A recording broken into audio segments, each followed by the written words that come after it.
Let's move north. With just 1 week to go before Canada heads to the polls, the Liberal Party, now led by Prime Minister Mark Carney, is pulling ahead. Recent polls show the Liberals edging out the Conservatives, fueled by voter concerns over US President Donald Trump's trade war. Carney, who replaced Justin Trudeau last month, is leaning on his global economic credentials to position himself as the steady hand Canada needs. Early voting turnout hit record highs, and televised debates drew unusually large audiences, signalling heightened interest in the April 28th vote. Conservative leader Pierre Poilievre wants the front-runner has been forced to recalibrate as Trump's rising influence in the race has shifted momentum. Analysts say that Carney's calm, experienced approach is resonating with voters who are worried about economic stability and national sovereignty.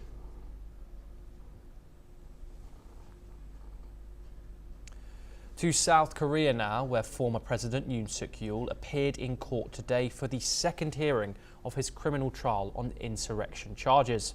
Yoon, impeached earlier this month, is accused of attempting to subvert civilian rule by declaring martial law and deploying armed soldiers to Parliament in December.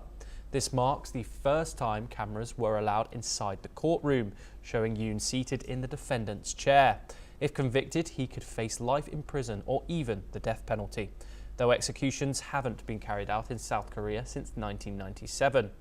Yoon, the first sitting president in South Korean history to be arrested, was briefly detained in January but released on procedural grounds. His case has sparked political turmoil, with police last week blocked from raiding his former office over related obstruction charges. To Europe, where Pope Francis has made a highly anticipated appearance at St. Peter's Square on Easter Sunday, greeting thousands with a heartfelt Happy Easter from the balcony of St. Peter's Basilica.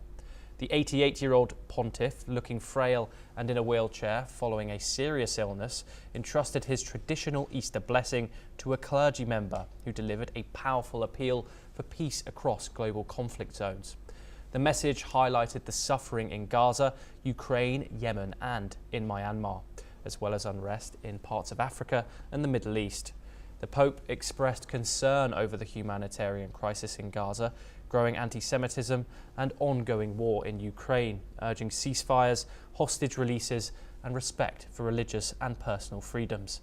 His appearance ended with a ride around the square, pausing to bless babies as worshippers cheered in celebration of the resurrection. Let's listen in to what he said.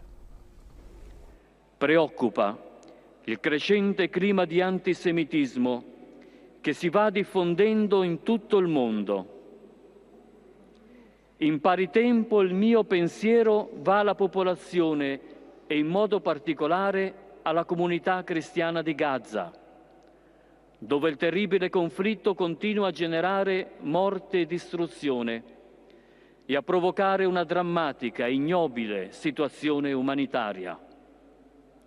Faccio appello ai belligeranti: cessate il fuoco, si liberino gli ostaggi, si presti aiuto alla gente che ha fame e aspira ad un futuro di pace. Cristo risorto e fonda il dono pasquale della pace sulla martoriata Ucraina e incoraggi tutti gli attori coinvolti a proseguire gli svolti volti a raggiungere una pace giusta e...